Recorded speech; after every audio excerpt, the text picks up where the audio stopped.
Hello everyone, welcome to Uranus classes. इस video में हम लोग राज्य और केंद्र स्तरीय परीक्षाओं में पूछे गए प्रश्न और आगामी परीक्षाओं में आने वाले प्रश्न पर हम लोग चर्चा करेंगे। इस वीडियो में 25 अति महत्वपूर्ण MCQ है। यह पार्ट 6 है। इससे पहले 5 वीडियो को अपलोड कर दिया गया है। जो कोई भी आप नहीं देखे हैं पिछले 5 वीडियो को, तो आप जाकर मेरे चैनल पर 5 वीडियो को देख सकते हैं। वीडियो को अंत तक ज़रूर देखिए। अगर पसंद आए तो लाइक ज़रूर कीजिएगा और अपने दोस्तों के बीच शेयर ज़रूर कीजिए। तो चलिए इस वीडियो की शुरुआत करते हैं। पहला प्रश्न को हम लोग देखते हैं। पहला प्रश्न क्या कह रहा है? तो पहला प्रश्न कह रहा है कि ऊर्ध्वाधर तल और क्षैतिज तल में कोणीय दूरी को मापने में प्रयुक्त होने वाला यंत्र क्या है? तो इसमें पहला ऑप्शन है बेवेल प्रोटेक्टर, दूसरा अल्टीमीटर है, तीसरा सीक्वेंस लाइन है और चौथा थियोडोलाइट है। तो इस प्रश्न का आंसर थियोडोलाइट होगा। तो इसे हम लोग व्याख्या देख लेते हैं। बी कोण माप या थियोडोलाइट उसकी सहायता से पृथ्वी की सतह पर स्थित किसी बिंदु पर अन्य बिंदु द्वारा निर्मित क्षैतिज और ऊर्ध्वाधर कोणीय दूरी का मापन किया जाता है, जिसका सर्वेक्षण में व्यापक रूप प्रयोग किया जाता है। तो आप लोग ध्यान रखिएगा कि ऊर्ध्वाधर तल और क्षैतिज तल में कोणीय दूरी को मापने में प्रयुक्त होने वाला यंत्र थियोडोलाइट है। चलिए हम लोग अब चलते हैं दूसरे नंबर क्वेश्चन पर। दूसरा नंबर क्वेश्चन क्या कहता है? दूसरा नंबर क्वेश्चन कहता है कि किस तापमान पर सेल्सियस और फ़ारेनहाइट के पैमाने मेल खाते हैं, यानी किस तापमान पर सेल्सियस और फ़ारेनहाइट दोनों बराबर होगा?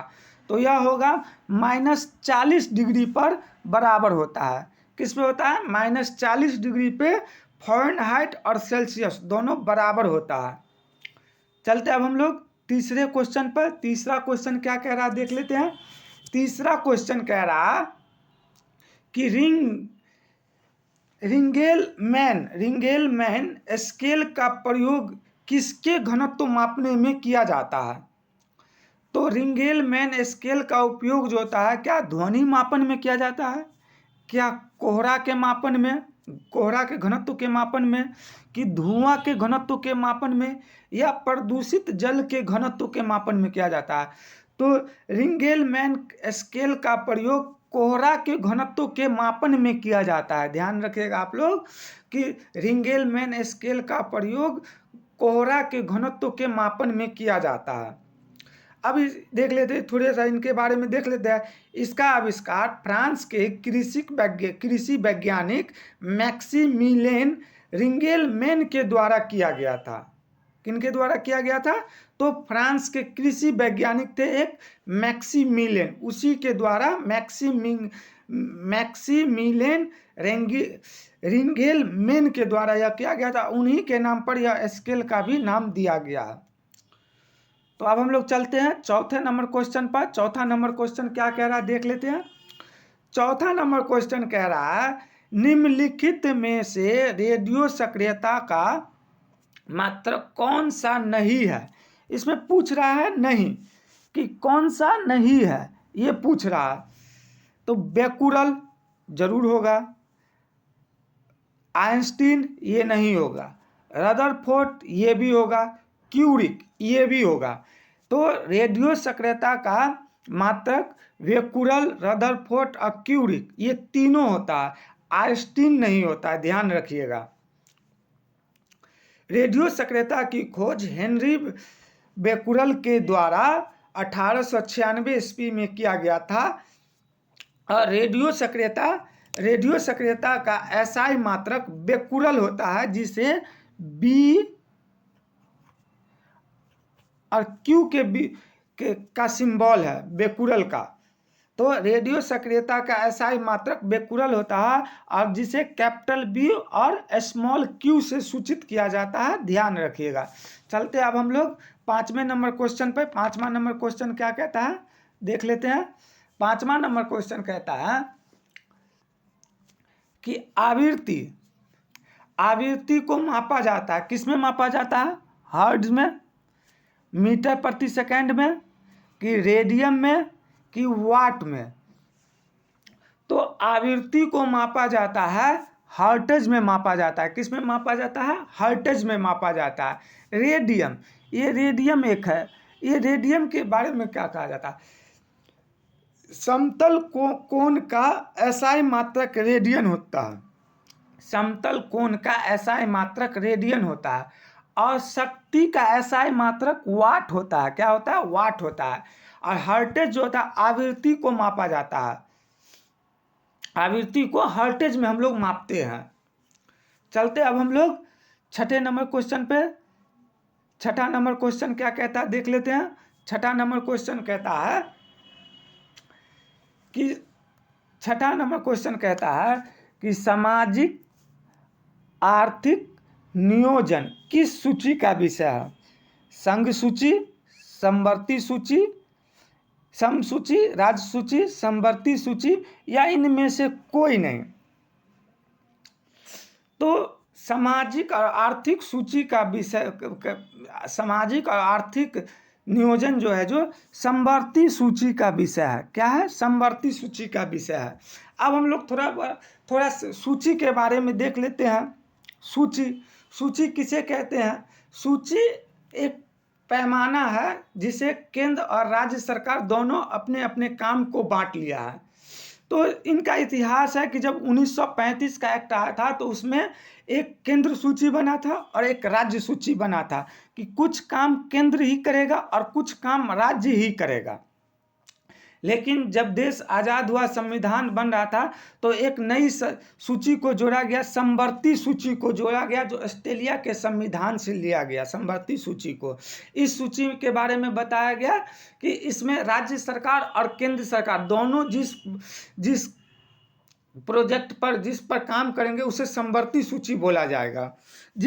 जिस विषय को समवर्ती सूची में डाल दिया जाएगा उस पर कानून राज्य सरकार और केंद्र सरकार दोनों कानून मिलकर बना सकते हैं और दोनों काम करेगा। तो भारतीय संविधान के 7वें अनुसूची में सूची के बंटवारे के बारे में बताया गया है। अब हम लोग देख लेते हैं कि राज्य सूची। तो राज्य सूची में जिस समय संविधान बना था उस समय 66 विषय पर कानून बना सकते थे राज्य सरकार। राज्य के विधानसभा 66 विषय पर कानून बना सकते थे। लेकिन वर्तमान में अब राज्य सरकार के पास सिर्फ 61 विषय पर ही कानून बना सकते हैं। संघ सूची में केंद्र सरकार, संविधान जिस समय लागू हुआ था उस समय 97 विषय पर कानून बनाने का संविधान केंद्र सरकार को शक्ति दिया था, लेकिन वर्तमान में 98 विषय पर कानून बनाते हैं। उसके बाद है समवर्ती सूची। तो समवर्ती सूची जिस समय संविधान को लागू किया गया था, या संविधान में 47 विषय के बारे में जिक्र किया गया है कि इस पर राज्य और केंद्र सरकार दोनों मिलकर अपनी कानून बना सकते हैं। लेकिन वर्तमान में समवर्ती सूची के विषय में 52 विषय को रखा गया है। अब ये 5 विषय कहाँ से आए? तो ये 5 विषय राज्य सूची के विषय से उठाकर समवर्ती सूची में डाल दिया गया। अब ये 5 विषय कौन कौन सा है? ये अक्सर एग्जामों में पूछा जाता है कि 5 विषय समवर्ती सूची में जो डाला गया वो कौन कौन सा है? तो वन्य है। वन्य पर राज्य सरकार और केंद्र सरकार दोनों कानून बना सकते हैं। उसके बाद वन्य जीव है, जो वन में निवास करने वाले जीव जंतु उसके ऊपर।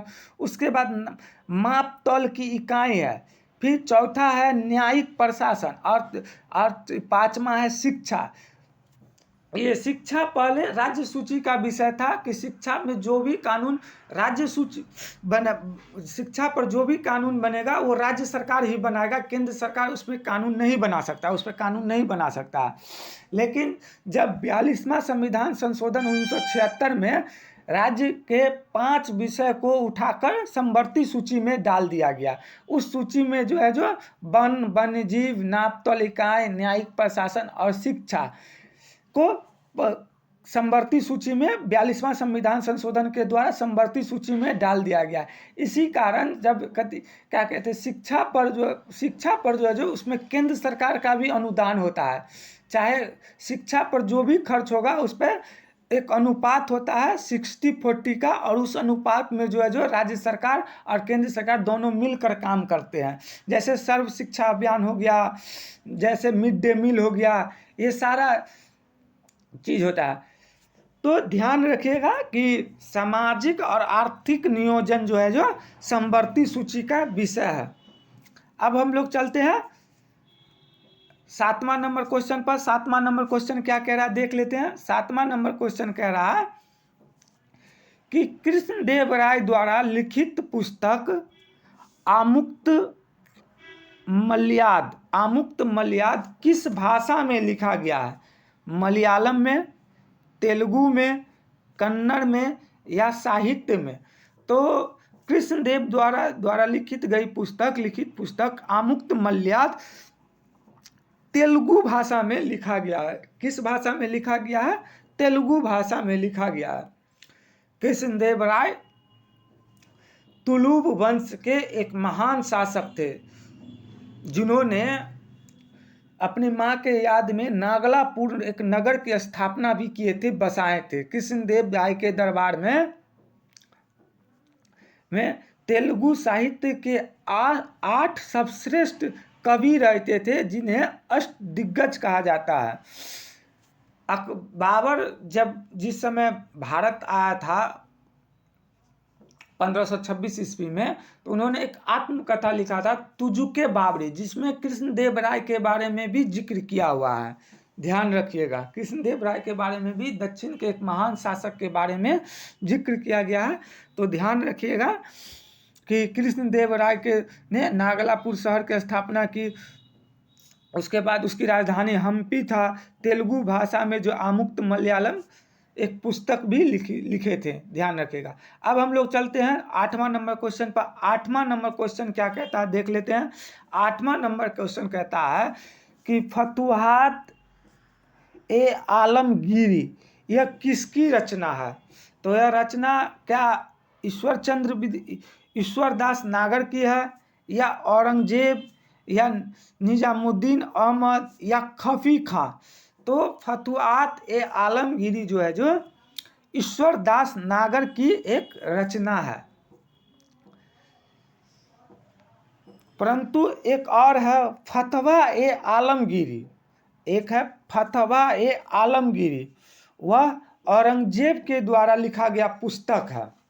जो फतवा ए आलमगीरी, फतुहात ए आलमगीरी आए तो ईश्वरदास नागर, अब फतवा ए आलमगीरी आए तो औरंगजेब होगा। औरंगजेब ने इसे के नेतृत्व में मुस्लिम कानून के विशेषज्ञों के दल के द्वारा यह पुस्तक को रचना की गई थी। ध्यान रखिएगा।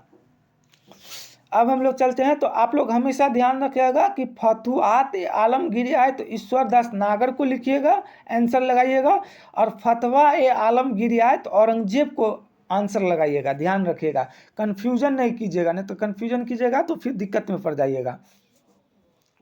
चलते अब हम लोग 9वें नंबर क्वेश्चन पे। 9वां नंबर क्वेश्चन कहता है कि आगरे के किले, यहाँ देख लीजिए पहले क्या कह रहा है। आगरा के किले के मोती मस्जिद को किसने बनवाया? तो यहाँ कह रहा है कि आगरे के किले के मोती मस्जिद को किसने बनवाया? तो यह बनवाया है शाहजहां ने बनवाया। ध्यान रखिएगा कि जब आगरा के किले का बात आवे तो इसे शाहजहां ने बनवाया है। और वही दिल्ली के लाल किले के अंदर अगर मोती मस्जिद का नाम आए तो उसे औरंगजेब ने बनवाया। इससे पहले देख लेते हैं कि आगरे के किले के अंदर के मोती मस्जिद को किसने बनवाया? तो शाहजहां ने बनवाया। लेकिन दिल्ली के लाल किले के अंदर मोती मस्जिद को किसने बनवाया है? तो उसे औरंगजेब ने बनवाया। ध्यान रखिएगा कि उसे औरंगजेब ने बनवाया। अब हम लोग देख लेते हैं कि शाहजहां जो है और कौन कौन सा शाहजहां को स्थापत्य मुगल काल के स्थापत्य का राजकुमार कहा जाता है। उनके द्वारा कौन कौन सा किला बनवाया गया, इस विषय पर भी हम लोग थोड़ा सा चर्चा कर लेते हैं। अब देख लेते हैं सबसे पहले उन्होंने आगरा में कौन कौन सा इमारत किला बनवाए। तो आगरा में तो सबसे पहले बात है कि वो मोती मस्जिद बनवाए। उसके बाद दीवाने आम, दीवाने ए खास, शीश महल, खास महल, नगीना मस्जिद, जामा मस्जिद, मच्छी भवन, ये सभी जो है जो क्या कहते हैं जो आगरा में बनवाया हुआ किला है, आगरा में बनवाए थे। अब चलाते दिल्ली। तो दिल्ली में सबसे बड़ा तो लाल किला ही जानते हैं कि दिल्ली में शाहजहां ने लाल किला बनवाया। उनके बाद दीवाने खास, दीवाने आम, जामा मस्जिद, जहानाबाद इत्यादि इन्होंने बनवाए। तो हमेशा ध्यान रखिएगा कि जामा मस्जिद, उसके बाद क्या कहते हैं, सॉरी जामा मस्जिद कहते हैं, ये दीवाने आम, दीवाने एक खास, ये सभी और जामा मस्जिद ये आगरा में भी शाहजहां बनवाए थे और दिल्ली में भी बनवाए हुए हैं, ध्यान रखिएगा। अब हम लोग थोड़ा सा देख लेते अकबर। अकबर ने कौन कौन सी इमारत का निर्माण करवाया। तो अकबर ने जहांगीरी महल का निर्माण करवाए, अकबरी महल का निर्माण करवाए, वो आगरा में करवाए हुए अकबरी महल का निर्माण। उसके बाद दीवाने आम, दीवाने खास, पंचमहल जिसे हवा महल भी कहते हैं, मरिया महल, उसके बाद जामा मस्जिद, बुलंद दरवाज़ा, तुर्की सुल्तान का महल फतेहपुर सिकरी में बनवाए हुए हैं। उसके बाद एक जहांगीरी महल जो है फतेहपुर सिकरी में भी बनवाए हुए हैं। ध्यान रखिएगा इतना सारा किला कौन कौन सा, जहांगीरी महल, अकबरी महल आगरा में, दीवाने आम, दीवाने खास, पंचमहल या हवा महल, मरियम महल, जामा मस्जिद, बुलंद दरवाज़ा, तुर्की सुल्तान का महल फतेहपुर सिकरी में, जहांगीरी महल फतेहपुर सिकरी में भी बनवाए हुए हैं। तो इतना सारा बात आप लोग ध्यान रखिएगा। अब कभी कुछ पूछ देगा कि मरियम महल कौन बनवाया हुआ है, अकबर, शाहजहां, जहांगीर, औरंगजेब, तो उसमें फंस जाइएगा कि मरियम महल किसने बनवाया। तो ये सारा जितना भी महल है उसे हमेशा ध्यान रखिए। उसके बाद हम लोग देख लेते हैं जहांगीर। जहांगीर ने कौन कौन सा महल बनवाया है। तो जहांगीर ने लाहौर का मस्जिद, कश्मीर का शालीमार, ये सभी बनवाए हुए हैं। औरंगजेब के बारे में हम आपको बता ही दिए कि दिल्ली के लाल किले में मोती मस्जिद का निर्माण किए, जबकि दिल्ली के पुराने किले के अंदर किलाए कोना मस्जिद का निर्माण शेरशाह सूरी करवाए थे। ध्यान रखिएगा कि दिल्ली के पुराने किले के भीतर किलाए कोना मस्जिद का निर्माण शेरशाह सूरी ने करवाया था, ध्यान रखिएगा। चलते हम लोग आप 10वां नंबर क्वेश्चन पर। 10वां नंबर क्वेश्चन क्या कहता है देख लेते हैं। तो 10वां नंबर क्वेश्चन कहता है कि विश्व में जनसंख्या घनत्व कितना व्यक्ति प्रति किलोमीटर है। क्या कहता है कि जनसंख्या घनत्व तो इसमें पूछ रहा है कि प्रति व्यक्ति किलोमीटर कितना है। प्रति व्यक्ति किलोमीटर 1 किलोमीटर लंबा और 1 किलोमीटर चौड़ा, 1 किलोमीटर लंबा और 1 किलोमीटर चौड़ा में कितना आदमी बसा हुआ है। क्या 382, 1106 या 56 व्यक्ति या 17 व्यक्ति। तो विश्व में जनसंख्या का घनत्व 56 व्यक्ति प्रति किलोमीटर है, यानी 1 किलोमीटर लंबाई और 1 किलोमीटर चौड़ाई में 56 व्यक्ति ही विश्व भर में रहते, औसत जो निकाला गया है। अब हम लोग देख लेते हैं ये 382। तो 382 भारत का जनघनत्व है। 382 1106 भारत का सबसे घनत्व वाला राज्य का आबादी है 1106, वो है बिहार। भारत का सबसे घनत्व वाला राज्य बिहार है, जिसका जनघनत्व जो है जो 1106 है। उसके बाद है 17। तो 17 भारत का सबसे कम घनत्व वाले राज्य को का औसत घनत्व जो है जो 17 है, वो है अरुणाचल प्रदेश। कौन सा है, अरुणाचल प्रदेश है। तो ध्यान रखिएगा कि विश्व में जनसंख्या घनत्व कितना व्यक्ति पर किलोमीटर है, तो 56 व्यक्ति पर किलोमीटर है। और भारत का जन घनत्व कितना है, 382 प्रति व्यक्ति किलोमीटर है।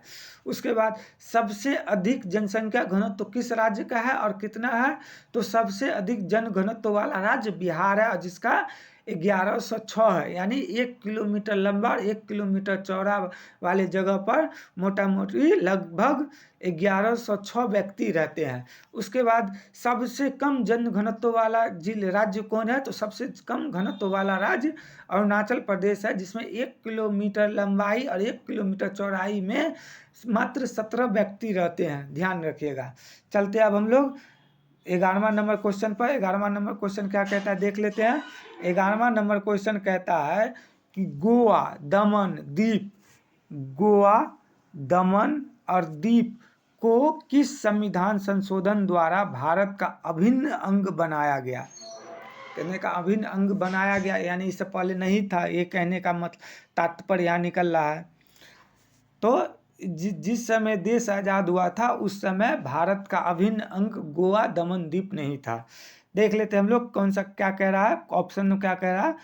क्या 12वां संविधान संशोधन के द्वारा मिलाया गया, या 36वां संविधान संशोधन द्वारा, या 42वां संविधान संशोधन के द्वारा? तो गोवा और दमन द्वीप को 12वां संविधान संशोधन के द्वारा भारत का अभिन्न अंग बनाया गया। अब थोड़ा सा इनका इतिहास को भी जान लेते हैं। तो सबसे पहले 1498 ईस्वी में पुर्तगाली नाविक वास्को डी गामा भारत आए थे और उन्होंने अपना यहाँ फैक्ट्री भी स्थापित किए। उसके बाद 1510 ईस्वी में गोवा को आदिल शाह से पुर्तगालियों ने छीन लिया। और जब नीनो दी कुन्हा ने पुर्तगाल के शासक बने, वाइस गवर्नर बने, तो उन्होंने गोवा को अपनी राजधानी बना ली। पुर्तगाली का राजधानी बना लिया गया।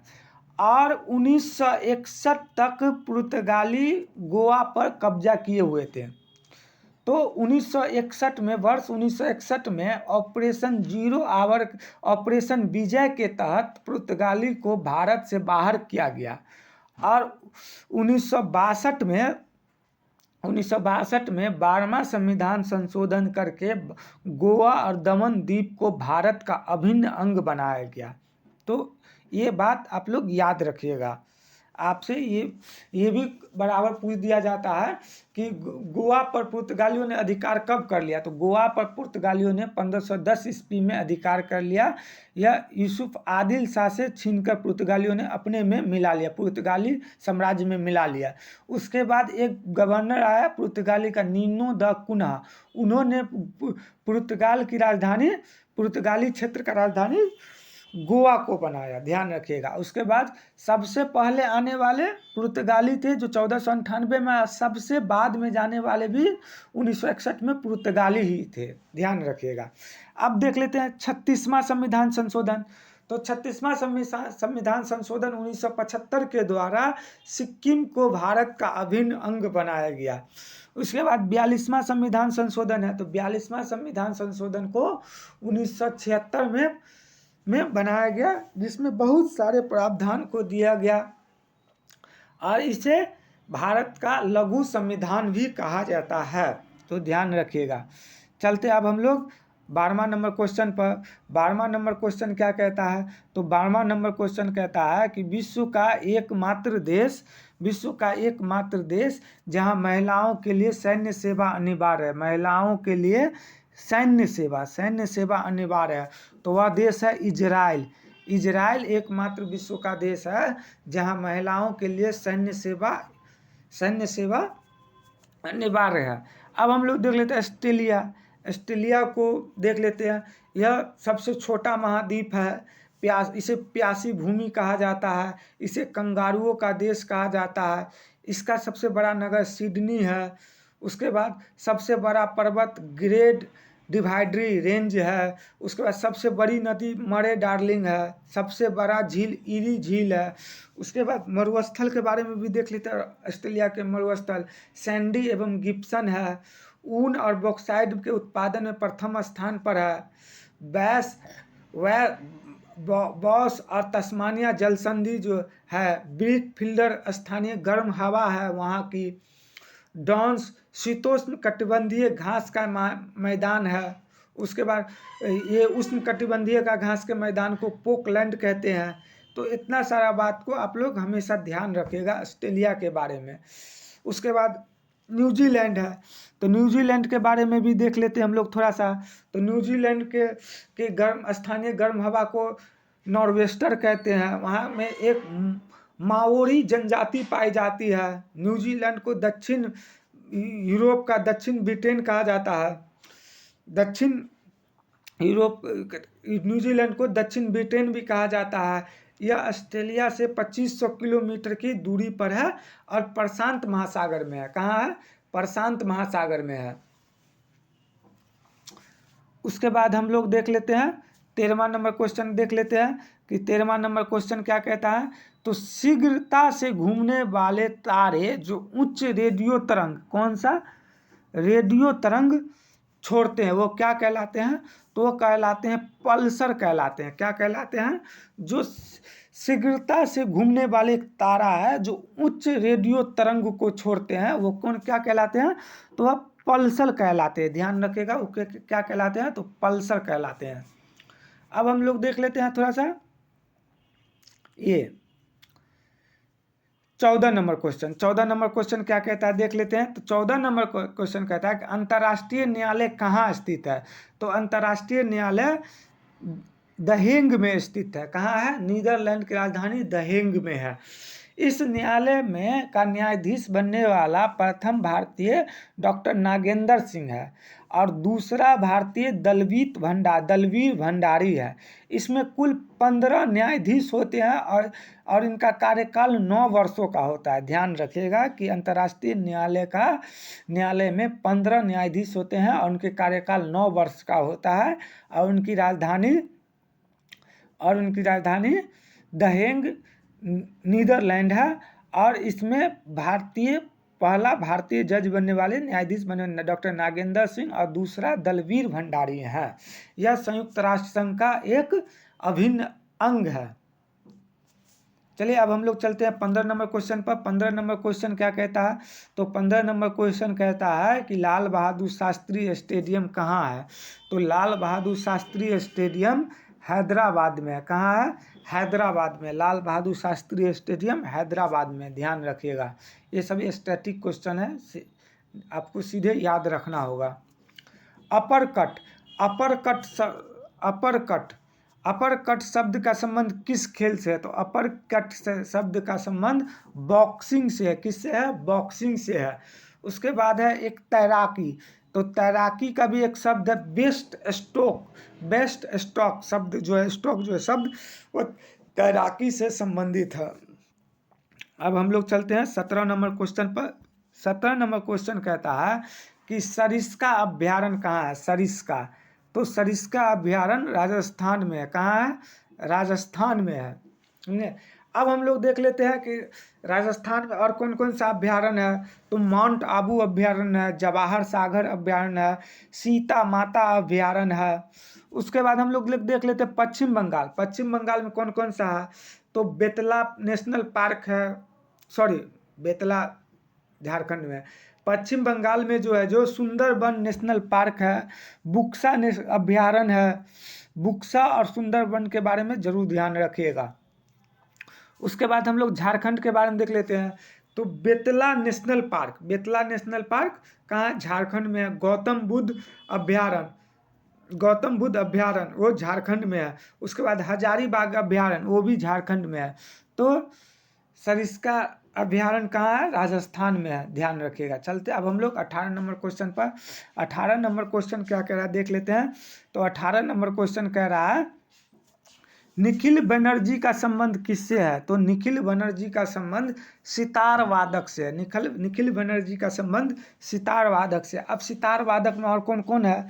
तो सितार वादक में जो है जो पंडित रविशंकर हैं, उसके बाद उमा शंकर मिश्र हैं, विलायत खां हैं, ये सभी सितार वादक हैं।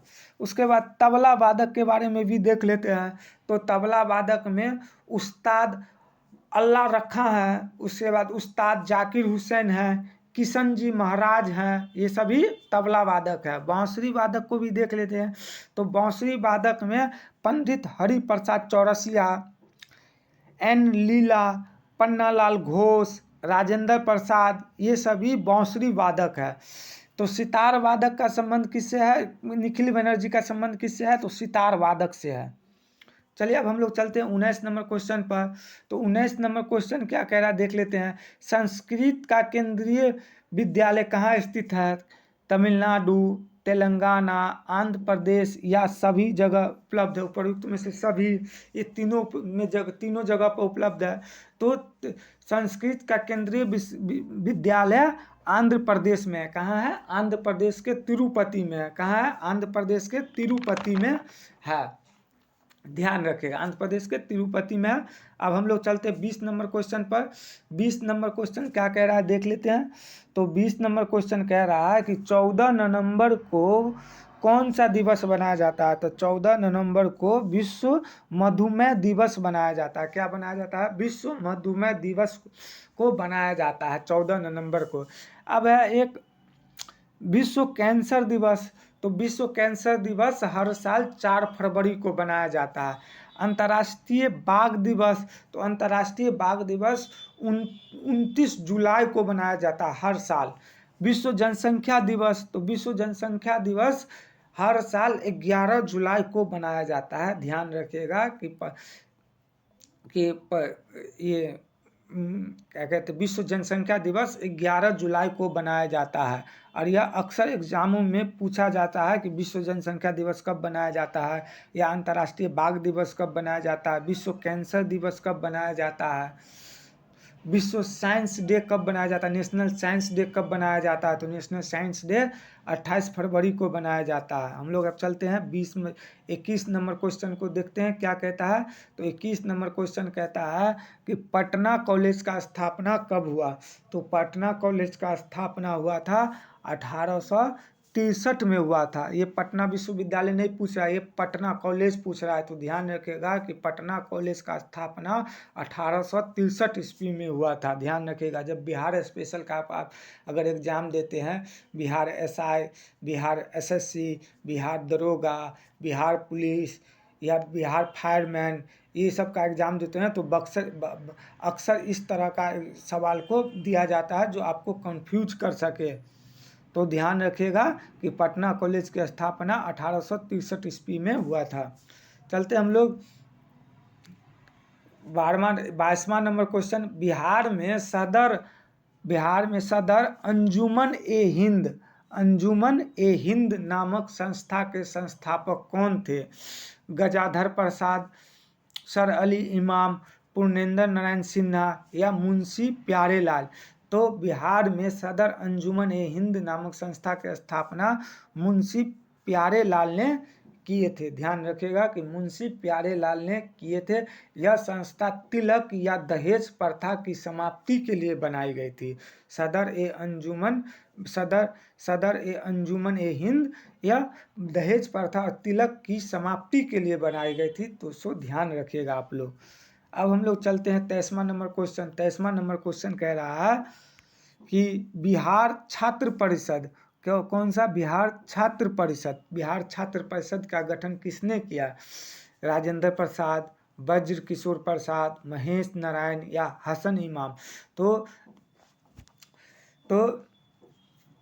बिहार छात्र परिषद के गठन किसने किया? डॉक्टर राजेंद्र प्रसाद ने किए थे। ध्यान रखिएगा कि डॉक्टर राजेंद्र प्रसाद ने बिहार छात्र परिषद का गठन किए थे। ध्यान रखिएगा। अब हम लोग चलते हैं 24वां नंबर क्वेश्चन पर। तो 24वां नंबर क्वेश्चन कहता है कि बिहार प्रांतीय सम्मेलन का पहला अधिवेशन 1908 में कहाँ हुआ था? तो बिहार प्रांतीय सम्मेलन का पहला अधिवेशन 1908 में पटना में हुआ था। कहाँ हुआ था? पटना में हुआ था, और जिसकी अध्यक्षता सर अली इमाम ने किए थे। ध्यान रखिएगा कि बिहार प्रांतीय सम्मेलन का पहला अधिवेशन 1908 ईस्वी में हुआ था, 1908 ईस्वी में, जिसकी अध्यक्षता सर अली इमाम ने किया था। ध्यान रखिएगा। अब हम लोग चलते हैं इस वीडियो के लास्ट क्वेश्चन पर। इस वीडियो का लास्ट क्वेश्चन क्या कह रहा है देख लेते हैं। ये कह रहा है कि बिहार टाइम्स नामक पत्रिका का बिहार टाइम्स नामक पत्रिका का प्रकाशन कब प्रारंभ हुआ? तो बिहार टाइम्स नामक पत्रिका का प्रकाशन 1894 ईस्वी में प्रारंभ हुआ था। 1894 ईस्वी में प्रारंभ हुआ था। यह बिहार टाइम्स नामक पत्रिका ने बिहार को बंगाल से एक अलग प्रांत के गठन में महत्वपूर्ण भूमिका निभाई थी, ध्यान रखिएगा। तो चलिए इसी के साथ इस कक्षा को आज यहीं पर समाप्त करते हैं। आप लोग को अगर वीडियो अच्छा लगा हो तो लाइक ज़रूर कीजिएगा, अपने दोस्तों के बीच शेयर भी कीजिएगा, और इस चैनल पर अगर नए हैं तो सब्सक्राइब ज़रूर कीजिएगा। धन्यवाद।